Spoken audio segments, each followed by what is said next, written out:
हरे कृष्णा। हम कल की कथा में आगे बढ़ते हैं।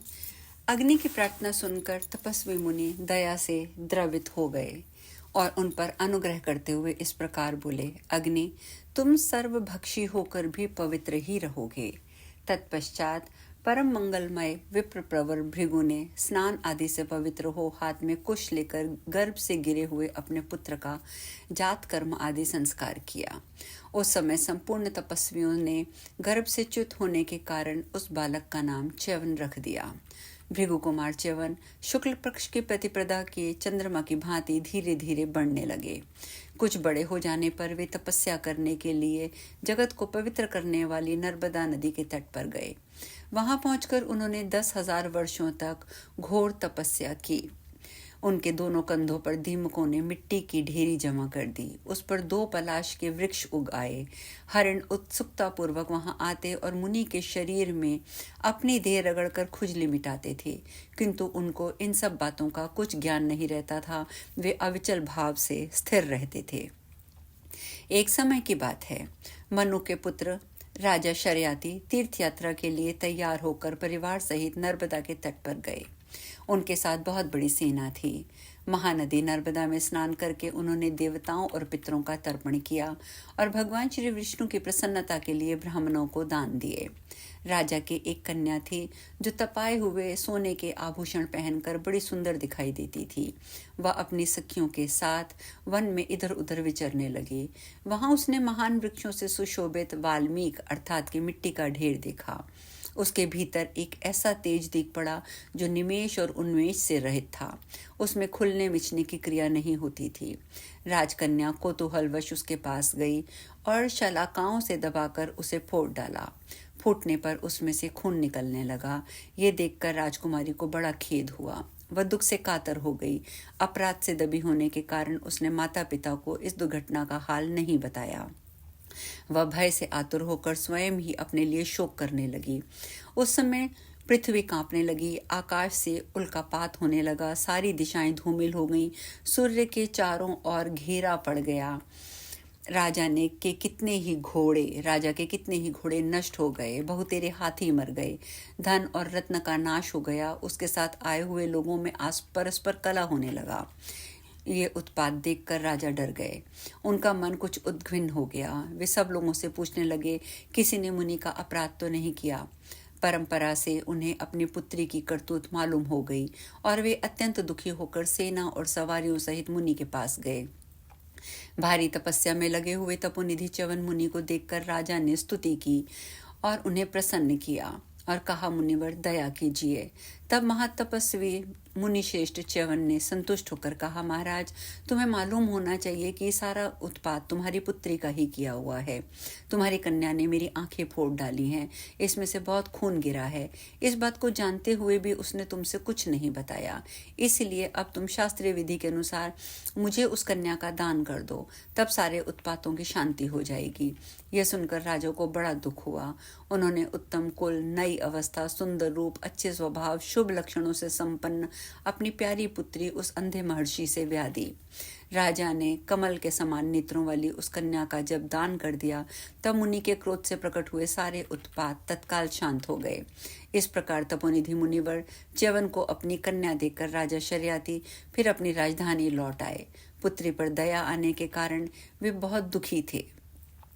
सुमति ने कहा, सुमित्रानंदन, राजा शर्याती के चले जाने के पश्चात च्यवन पत्नी के रूप में प्राप्त हुई उनकी कन्या के साथ अपने आश्रम पर रहने लगे। उसको पाकर उन्हें बड़ी प्रसन्नता हुई। योगाभ्यास में प्रवृत्त होने के कारण उनके सारे पाप धुल गए थे। वह कन्या अपने श्रेष्ठ पति की भगवत बुद्धि से सेवा करने लगी। यद्यपि वे नेत्रों से हीन थे, बुढ़ापे के कारण उनकी शारीरिक शक्ति जवाब दे चुकी थी, तथापि वह उन्हें अपने अभीष्ट पूर्ण करने वाले कुल देवता के समान समझकर उनकी शुश्रूषा करती रहती।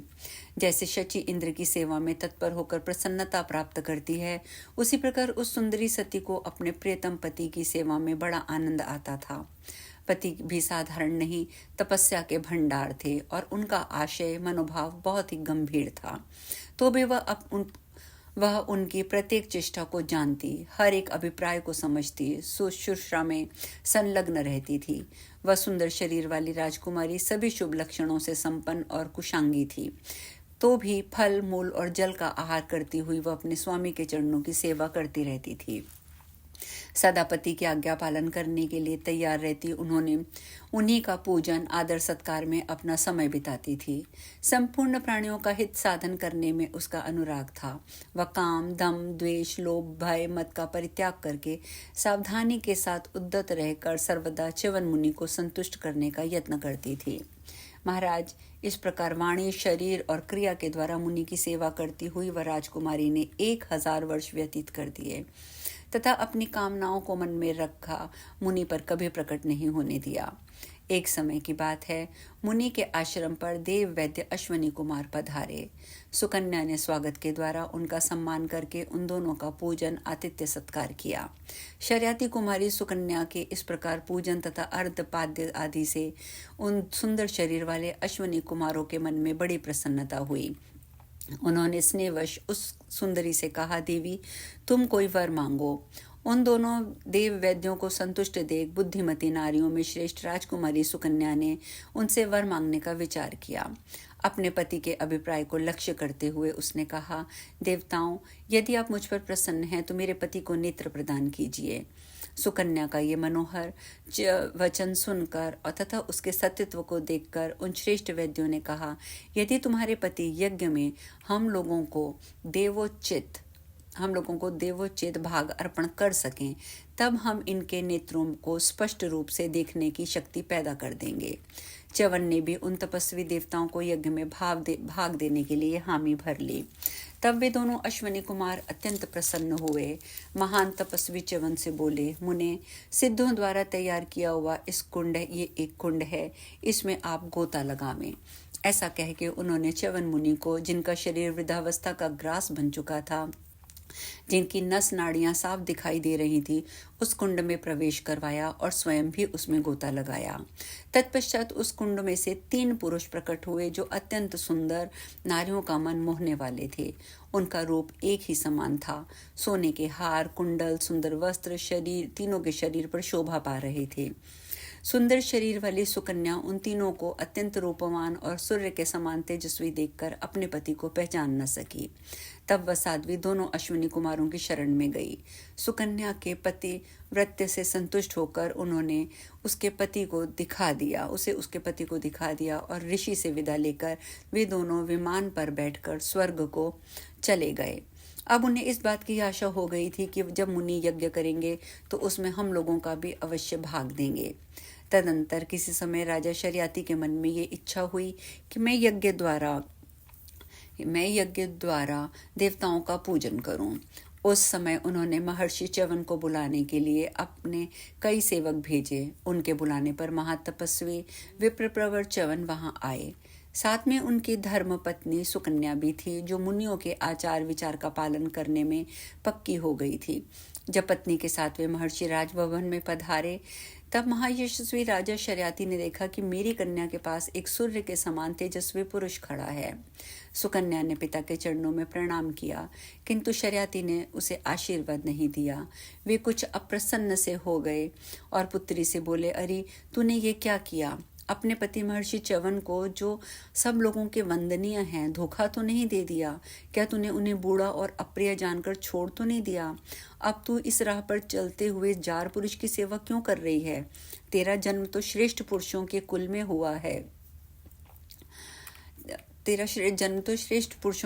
हुआ है। फिर ऐसी उल्टी बुद्धि तुझे कैसे प्राप्त हुई? ऐसा करके तू अपने पिता तथा पति दोनों के कुल को नरक में ले जा रही है। पिता के ऐसा कहने पर पवित्र मुस्कान वाली सुकन्या किंचित मुस्कुराकर बोली, पिताजी, ये जार पुरुष नहीं, आपके जमाता भृगुनंदन महर्षि च्यवन ही हैं। इसके बाद अपने पति की नई अवस्था और सौंदर्य प्राप्ति का सारा समाचार पिता से कह सुनाया। सुनकर राजा शर्याती को बड़ा विस्मय हुआ। उन्होंने अत्यंत प्रसन्न होकर पुत्री को छाती से लगा लिया।